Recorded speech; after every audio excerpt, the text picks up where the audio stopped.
Welcome to Electric Location Ludhiana. Today we are showing fire आग को first aid देने का यंत्र। अब इसके पीछे कुछ लिखा होता है, देखा कभी किसने? पीछे आगे दोनों साइड लिखा होता है, ए बी सी लिखा हुआ है। देख पा रहे हैं सभी? नहीं देख पा रहे तो इस बात जरूर आप ध्यान देना, ए बी सी। तो ये क्यों लिखा है? इसका कोई कारण होगा। जैसे कि मैं बात कर रहा हूं आग की टाइप्स के बारे में, fire of types of fire. तो क्या क्या और कौन कौन सी आग होती है? ए क्लास, बी क्लास, सी क्लास और डी क्लास। 4 प्रकार की आग भारत में मिलती हैं। अगर हम भारत के बाहर जाएंगे तो हमारे पास 2 क्लासेस और एक्स्ट्रा हो जाती हैं, वो होती हैं ए क्लास और ई क्लास। जो बाहर बताई जाती है, के क्लास मीन्स किचन वाली फायर, ई क्लास मीन्स इलेक्ट्रिक फायर। लेकिन अब बात आती है, क्या भारत में किचन नहीं है या इलेक्ट्रिक नहीं है? हाँ जी, किचन नहीं है या इलेक्ट्रिक नहीं है? दोनों ही है ना। तो भारत में ये दोनों क्यों नहीं डाली गई? क्योंकि हम भारत में जो क्लासिफाइड की है वो सी डी तक की है, और सी क्लास में हमने बिजली वाली आग को हमने क्या, जिसने जो अथॉरिटी है, फायर अथॉरिटी है, उसने क्लासिफाइड किया है। तो अब बात आती है ए क्लास। ए क्लास क्या होता है? कौन सी आग हो सकती है ए क्लास में? कोई बताए? नॉर्मल आग होती है ए क्लास में, सॉलिड मटेरियल, लकड़ी, गत्ता, कपड़ा, कागज, रुई, है ना। इस चीज इनको हम ए क्लास में क्लासिफाइड करते हैं। और बी क्लास वाली फायर कौन सी हो सकती है? बी क्लास वाली फायर लास्ट टाइम बताया था। अच्छा, आप नहीं थे? केरोसिन वगैरह, जितने भी ऑयल वाली फायर होगी, मिट्टी का तेल हो सकता है, या डीजल हो सकता है, पेट्रोल हो सकता है, सरसों का तेल हो सकता है, अगर इनमें आग लगती है तो ये बी क्लास में आती है। अब बात आती है सी क्लास की। सी क्लास में कौन सी फायर हो सकती है?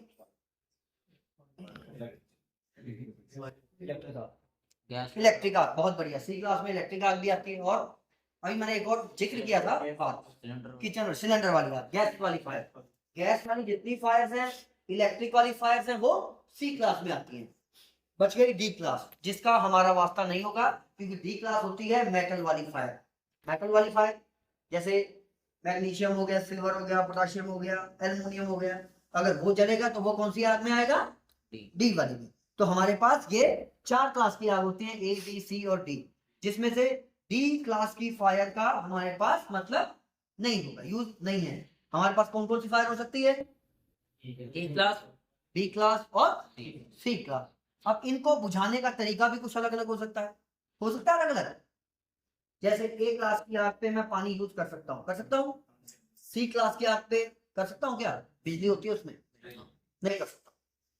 तो उसी तरह बी क्लास की आग जो है उस पे मैं पानी यूज कर सकता हूँ क्या? नहीं। ऑयल वाली आग पे भी हम पानी का इस्तेमाल नहीं करेंगे। क्यों नहीं करेंगे? क्योंकि पानी जो है, जो तेल है वो पानी से हल्का होगा, वो पानी के ऊपर होगा। आग किस में लगी है? ऑयल में। तो जितनी दूर तक पानी जाएगा वो तेल को अपने साथ ले जाएगा, और जलते हुए वो आग को बढ़ाने का काम करेगा, बढ़ाने का काम करेगा ना।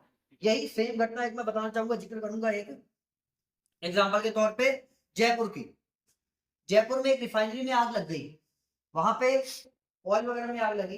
तो कुछ समझदार लोग बैठ के उन्होंने फटाफट क्या काम किया, खाली बाल्टियां पड़ी थी, पानी भर भर के उन्होंने डाल दिया। तो वो बढ़ते बढ़ते बढ़ते बढ़ते बड़ी दूर तक चली गई, बहुत एक प्रचंड रूप आग ने अपना धारण कर लिया। अब उसको बुझाने की कोशिश की जाने लगी, लेकिन वहां की जो फायर सर्विसेज थी, फायर गवर्नमेंट थी, उन्होंने हाथ खड़े कर दिए, भाई अब इस आग को बुझाना नामुमकिन। तो वो आग बुझी नहीं थी। 7 दिन रेगुलर, 7 डेज वो आग रेगुलर चली। जब उसका ज्वलनशील मटेरियल खत्म हुआ, फिर वो आग अपने आप बुझी। तो हमने क्या काम करना है? छोटी सी आग को उस पर कंट्रोल करके बढ़ने से उसको रोकना है, जो हमारा इस ट्रेनिंग का महत्व है। बेसिक फायर फाइटिंग ट्रेनिंग के तहत मैं इसकी बात कर रहा हूं। अब बात आती है ए क्लास, बी क्लास। अब सी क्लास में कौन सी आग बताई थी मैंने? इलेक्ट्रिक वाली और गैसेज वाली फायर। उनको हम कहाँ कैसे बुझा सकते हैं? हमारे पास एक ये एक्सटिंग्विशर है, carbon dioxide, CO2 type fire extinguisher है मेरे पास। और ये कौन सा हो गया? इसमें बता सकता कोई क्या होता है? कभी यूज किया हो या कभी चलाते हुए देखा हो या लास्ट टाइम ट्रेनिंग के दौरान वाली बात याद रही हो। इसे कहा जाता है DCP टाइप फायर एक्सटिंग्विशर। और इसमें भी दो प्रजाति होती हैं। एक है मेरे पास ये जो है कार्ट्रिज टाइप वाला, एक और होता है वो होता है स्टोर प्रेशर वाला। उसमें छोटी सी घड़ी भी लगी होती है, गेज लगी होती है, आप अगर ध्यान देंगे तो। ये मेरे पास कौन सा है? Cartridge type, DCP cartridge type fire extinguisher. कौन कौन सी फायर के लिए मैं इसे यूज कर सकता हूं? ए क्लास, बी क्लास और सी क्लास, तीनों के लिए इसमें होता क्या है? DCP का मतलब होता है ड्राई केमिकल पाउडर। जो क्या होता है powder? Sodium bicarbonate plus mono ammonium phosphate का मिश्रण, जिसे हम अपनी भाषा में मीठा सोडा भी कहते हैं। तो वो हमें हमारे अगर अंदर चला जाता है किसी कारणवश, सांस के द्वारा, हवा के द्वारा, तो क्या नुकसान करेगा? नुकसान करेगा मीठा सोडा अगर हमारे अंदर चला जाएगा तो नुकसान करेगा। खाते तो हैं यार मीठा सोडा, हम सब्जी में डाल के नहीं खाते? ब्याह शादियों में देखोगे आप, आपको मीठा सोडा मिलेगा, है ना? उसकी भी लिमिट होगी। ये तो है नहीं इसको मुंह में डाल के पूरा आप अंदर निकाल जाओ, है ना? थोड़ा बहुत सांस के द्वारा अगर ये अंदर चला भी जाएगा तो ये हमें नुकसान नहीं देगा। कहने का मतलब मेरा ये है। अब किसी चीज के साइड इफेक्ट भी हो सकते हैं, साइड इफेक्ट किसी चीज के। मान लो बिजली है, इसके साइड इफेक्ट है। फोन है, किसके साइड इफेक्ट है हमारे पास? है नहीं? बिजली से हमें करंट भी लग सकता है अगर हम प्रिकॉशंस ना देखें तो। फोन है, उसको सही तरीके से ना इस्तेमाल किया जाए तो हमारे बच्चों के लिए, हमारे लिए ये हानिकारक भी हो सकते हैं। तो इसी तरह ये मेरे पास जो कार्ट्रिज टाइप फायर एक्सटिंग्विशर है, इसके भी कुछ साइड इफेक्ट हैं। इसकी एक डेट निर्धारित की जाती है 1 साल की। रेलवे से अगर हम नजर बाहर देखें तो 3 साल की वैलिडिटी होती है, लेकिन रेलवे में इसको 1 साल के लिए ही मान्यता दी जाती है। 1 साल में कितने दिन हो गए? 365। इस बार तो 66 आ गए यार, हैं? 365। अब कोई भी चीज 365 दिन के लिए आप एक बार रिफिल करके छोड़ दोगे तो क्या आप उसको इमरजेंसी के दौरान 1 साल बाद यूज करना चाहोगे तो वो हो पाएगी? हो जाएगी। सपोज एग्जांपल तौर पे मैं अपने मोटरसाइकिल की सर्विस करा के, टिच करके, पेट्रोल डाल के, हवा डाल के इसको खड़ा कर दिया मैंने। अब मेरे को कहीं जाना पड़ गया 8-9 महीने के लिए, 10 महीने के लिए बाहर, मैं वापस आया 10 महीने बाद, 11 महीने बाद, तो मैं उसको स्टार्ट करूंगा तो क्या वो स्टार्ट हो जाएगा? हो जाएगा। हो सकता है नहीं भी हो, ऐसे है कुछ लोग, हो सकता है ना भी हो सकता है उसके चक्कों में हवा ही निकल गई हो या किसी कारणवश, ऐसा हो सकता है ना? स्टार्ट हो जाएगा, हो सकता है चक्के में हवा निकल गई हो, चलेगा नहीं। कहने का मतलब मैं जिस पर्पस के लिए उसको स्टार्ट करना चाह रहा हूँ वो मेरा पर्पस पूरा नहीं होगा। अब वैसे चलाने को इसमें पाउडर है, कार्ट्रिज है, जहां मैंने आग बुझाने के टाइम पे यूज करना है वहां पे ये प्रेस तो हो रहा है लेकिन चल नहीं रहा। तो क्या जिस मकसद को मैंने इसे यूज किया वो मेरा मकसद पूरा होगा? नहीं होगा ना।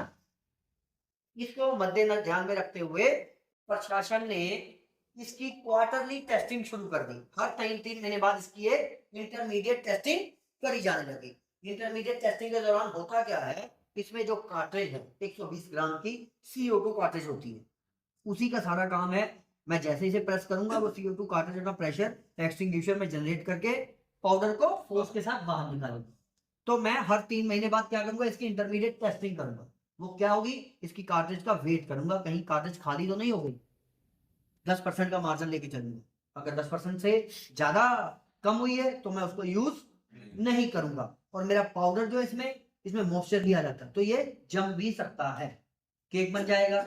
इसके अंदर एक इनर सिलेंडर होता है, इनर कंटेनर। तो सिलेंडर से प्रेशर इनर कंटेनर से होते हुए बाहर जाता है। इनर कंटेनर में किसी तरह का अगर क्लॉट आ गया, क्लॉट समझते हैं, जाम हो गया पाउडर, तो प्रेशर में नीचे जाएगा? नहीं जाएगा। तो अगर नीचे नहीं जाएगा तो प्रेशर कहां जाएगा? जनरेट हो गया इससे प्रेशर, कहां जाएगा? जाहिर सी बात है जो वीक पॉइंट है उसका वहां से वो ब्लास्ट हो जाएगा, फट जाएगा। इसका वीक पॉइंट कौन सा होता है? ऊपर वाला ये कैप, ये सिर्फ चूड़ियों द्वारा टैगरी किया जाता है, जिसको प्रेशर रोक नहीं पाता। तो क्या करेगा, प्रेशर बाहर। अब कितने फोर्स से बाहर आएगा ये भी देखने वाली बात है। ऐसा नहीं कि ऐसा बाहर आया और निकल गया, ऐसा नहीं है। इसका कुछ फोर्स होगा। कितने फोर्स से बाहर आएगा, 15 बार के फोर्स से बाहर आएगा। 15 बार। नॉर्मल इन्वायरमेंट में अगर अपना फोर्स को मापेंगे तो वो एक बार, उससे 15 गुना ज्यादा, 15 बार का फोर्स से ये बाहर आएगा। और जब ये इसके नीचे बिल्कुल वो 120 ग्राम का जो कार्ट्रिज है वो फिट है, जब ये बाहर आएगा तो ये किसके लगेगा, हमारे लगेगा। अभी तो ये ऊपर है ना, नीचे होता तो मैं थोड़ा समझने में आसानी होती। नीचे मैं यूं ही चलाऊंगा ना इसे, तो फटेगा कहाँ आएगा, मेरे मुंह पे आएगा। और ये पार्ट जहां भी लगेगा 15 बार के फोर्स से, वो पार्ट उसका सारा फिनिश तोड़ देगा, डैमेज कर देगा। ऐसी घटनाएं हुई है और ये जानलेवा भी साबित हुए हैं। एक जोधपुर की घटना का मैं जिक्र करना चाहूंगा, सर टाइम है ना, बता देना। मैं जोधपुर की घटना का जिक्र करना चाहूंगा। जोधपुर में हमारे गार्ड साहब, रेलवे एम्प्लॉय साहब थी, गाड़ी में आग लग गई। गार्ड साहब के पास भी होते हैं, कोच में भी होते हैं। कितने होते हैं एक कोच में, 2 होते हैं। Very good. हर कोच में 2 उपलब्ध करवाना प्रशासन की जिम्मेवारी हो गई है। हर कोच में आपको ये 2 मिलेंगे, और गार्ड साहब के पास भी आपको मिलेंगे फिर 2। लोको में, इंजन में 4 मिलेंगे। और गाड़ी में आग लग गई, गार्ड साहब ने देखा आग लग गई, गाड़ी रुकी, फायर एक्सटिंग्विशर ऐसे ही उठाया और चलाया उन्हें। जैसे ही चलाया ये फटके उनके यहाँ लगा, वो गिर गए। आनंद फानंद में हॉस्पिटल ले जाया गया, पर बदकिस्मती से उन्हें बचाया नहीं जा सका। अभी कुछ समय हुआ, मैं ये घटना का जिक्र करना चाहूंगा। डीएमयू शेड जलंधर, जानते हैं सभी, कुछ लोग जानते होंगे। डीएमयू शेड जलंधर की घटना है। वहां पे गुरप्रीत सिंह टेक्नीशियन है, तो उसने क्या काम किया था, उसने भी पहला फायर एक्सटिंग्विशर चलाया, गेज टाइप था, वो चल गया। दूसरा ऐसा फायर एक्सटिंग्विशर चलाया और ये नहीं चला, फटके उनके मुंह पे लगा, लेकिन कुछ प्रेशर लीकेज की वजह से ज्यादा फोर्स से नहीं लगा। मतलब फिर भी चोटें उनको काफी आई, हॉस्पिटल में एडमिट रहे कुछ दिन, अभी वो ठीक है। सेम घटना बड़गांव में भी है, डीएमयू शेड गए साथी, देखा बड़गांव में डीएमयू शेड, वहां भी डीएमयू शेड है। वहां भी एक लड़के ने ऐसे चलाया और ये सारा जॉब सिस्टम ये टूट के ऊपर चला। ठीक है, अब बात आती है इसको चलाया कैसे जाना चाहिए। क्वार्टरली टेस्टिंग की डेट डली हुई है। अब मैं अगर डेट को ध्यान में रखूंगा तो मेरे को नहीं पता कि कब डेट इसकी एक्चुअल है या कैसे डाली हुई है ना। तो मैं सबसे पहले अपनी सेफ्टी को ध्यान में रखूंगा, क्यों रखूंगा, क्योंकि जान है तो जहां। इसलिए इसको चलाने के लिए कुछ सेफ्टी प्रिकॉशंस देखने होते हैं। वो क्या देखने होगा मैं बताना चाहूंगा आपको। सबसे पहले ये कार्ट्रिज वाला फायर एक्सटिंग्विशर है, इसको चलाने से पहले आपने क्या, जब कोई चीज जम जाती है तो क्या करना होता है, डॉक्टर बोलता है ये ले जाओ दवाई खांसी की, इसको हिला के या शेक करके पी लेना। तो सेम प्रोसेस आपने इसको अपनाना है। ऊपर से नीचे लेके जाएंगे, शेक करेंगे, तो आपको कुछ पाउडर महसूस होगा नीचे गिरता हुआ। यहाँ पे पाउडर गिर जाएगा थोड़ा सा, ये देखिए जरा, ये मैंने ऊपर से नीचे से किया। जब कोई भारी चीज या पाउडर धीरे धीरे नीचे गिरेगा रेत की तरह, तो आपको महसूस होगा दूसरे हैंड पे। ठीक है जी, फिर मैं इसे उल्टा कर,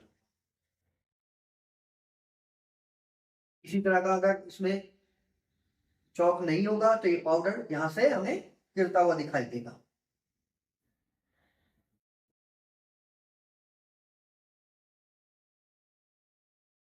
शायद चौक है, निकला कुछ, ਉਹਦਾ ਪੇਂਟ ਡਿੱਗਿਆ।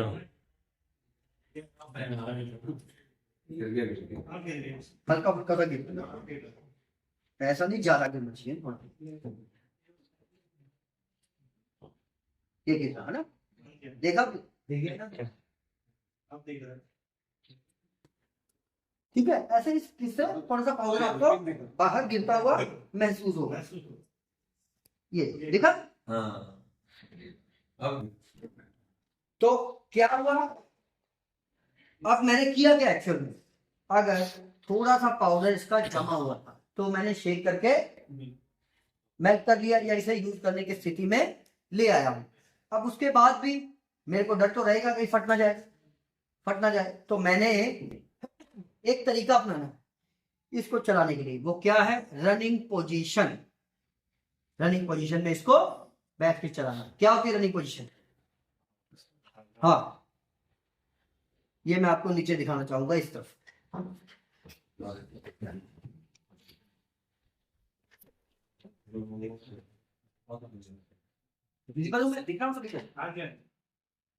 तो सबसे पहले अगर आग कहीं लगी है तो आपने उसकी हवा का रुख देखना है। अगर आग सामने लगी है, हवा उधर से इधर आ रही है, तो क्या मैं इधर बैठ सकता हूँ? नहीं बैठ सकता हूँ ना, क्योंकि धुआं भी मेरी तरफ आएगा और आग का कुछ सेका भी मुझे लगने का डर रहेगा और पाउडर भी मेरे ऊपर आने का डर रहेगा। तो मैं क्या काम करूंगा? रनिंग पोजीशन में हवा को देखते हुए कैसे बैठूंगा? सबसे पहले यहां से मैंने पाइप को, डिलीवरी होज को पकड़ना है मजबूती से, फिर रनिंग पोजीशन मेरी ये। अब अगर ये फटका भी है तो कहां जाएगा? ऊपर। मैं सेफ हूं। एक बार वन टाइम आपने सिर्फ इसलिए प्रेस करना है। कैसे प्रेस करना है? ये छोटी सी यहाँ पे सील दी हुई है, ये खोलेंगे हम, फिर एक क्लम्प है, क्लम्प निकालेंगे। उससे पहले ये प्रेस नहीं होगा। वो सब प्रोसेस करने के बाद आपने सिंपल तरीके से रनिंग पोजीशन में बैठना है। और ऐसे रनिंग पोजीशन मतलब तुरंत खड़े भी हो सकते हैं ना आप, और अगर फटने के आसार महसूस हो तो छोड़ के भाग भी सकते हो। और जैसे ही स्टार्ट होगा, स्टार्ट होते ही मैं इसे लेके आपको बुझा सकता हूं। ठीक है? और इसका चलने का टाइम बहुत कम है। 6 kg का मेरे पास ये फायर एक्सटिंग्विशर है, जो कि सेकंडों में खत्म हो जाएगा। तो उस वक्त मेरा जो सेकंड है, एक सेकंड है, वो भी कीमती है। इसलिए रनिंग पोजीशन में बैठ के आप इसे यूज करेंगे। तो कितनी देर तक चलेगा ये अंदाजा लगाने जरा कोई? 30 सेकंड चल रहा, 30 सेकंड 30 सेकंड चला। ये चलेगा 15 से 18 सेकंड, मैक्सिमम 18 सेकंड तक चलेगा। ठीक है? इसके साथ का ये 9 kg वाला होता है, वो भी 23-24 सेकंड तक ही चलता है। ठीक है? इसका तो ये सेफ्टी पॉइंट था। और वन टाइम यूज करना है इसे, वन टाइम यूज ही है ये। एक बार आपने प्रेस कर दिया, इसे बीच में रोका नहीं जा सकता। जब सारा प्रेशर रिलीज हो जाएगा तभी अपने आप बंद होगा, वही 15-18 सेकंड के। तो इसके बारे में किसी का कोई सवाल हो आपके रिलेटेड? इसमें क्या होता है? Carbon dioxide. तो इसमें चलाने के लिए सिंपल आपने यहाँ से ये रेड कलर की सीधे ये तोड़नी है, ये पिन निकालनी है और टैप की तरह इसको घुमाना है। लेकिन ये बात का जो ध्यान रखना है, इसको आगे से आपने बिल्कुल भी नहीं पकड़ना है। क्यों नहीं पकड़ना है? क्या है इसमें? कार्बन डाइऑक्साइड है। तो विद इन सेकेंड आपके हैंड को ये आइस बर्न कर देगा, आपका हाथ जल सकता है जैसे ही आप आगे से पकड़ के चलाएं। तो प्रिकॉशंस को ध्यान में रखते हुए इसको कोशिश करें पीछे से पकड़ के चलाएं। क्लियर आप सभी लोगों को? आपको बुझा सकते हैं। नाव सिलेंडर आपके पास घर में तो सिलेंडर है ही नहीं। मेरे घर में तो रखा ही नहीं एक्सटिंग्विशर। आग लगेगी तो कैसे बुझाएंगे? कैसे बुझानी चाहिए? हमारे सेट में ही हो जाए, शेड में ही हो। अगर घर में आग लग जाएगी तो क्या करेंगे? पहले जाएंगे एक्सटिंग्विशर लाएंगे, फिर बुझाएंगे। यही काम करेंगे। अच्छा, वो क्यों लगा होता है? उसमें तो फायर एक्सटिंग्विशर डाला नहीं होता, पाउडर डाला नहीं होता, क्या होता है उसमें? सैंड पड़ी होती है और पानी पड़ा होता है। 2 बाल्टियों में पानी होगा, 4 में सैंड होगी। उसका भी एक तरीका होता है रखने का, पता है आपको? उसमें 4 बाल्टियों में पानी और 2 में सैंड क्यों नहीं रखी? कई जगह पे ऐसा भी होता है। क्यों होता है? कोई बता सकता है क्या? ये चलो इससे हटके है, लेकिन मैं आपकी नॉलेज के लिए बता दूं, जितना भी OHE सेक्शन होगा, OHE समझते हैं सभी लोग, उस सेक्शन में जितने भी स्टेशन होंगे उन सब पे 4 बकेट सैंड की होंगी और 2 बकेट पानी की होंगी। अगर वो नॉन OHE सेक्शन है वहां पे उसका उल्टा, 4 बकेट पानी के होंगे और 2 सैंड। ठीक है? अब वहां पे हम क्या करेंगे? मिट्टी यूज कर सकते हैं। ऐसे घर में भी मिट्टी यूज कर सकते हैं, नहीं कर सकते हैं? ठीक है? तो अब इसके रिलेटेड किसी का कोई सवाल हो?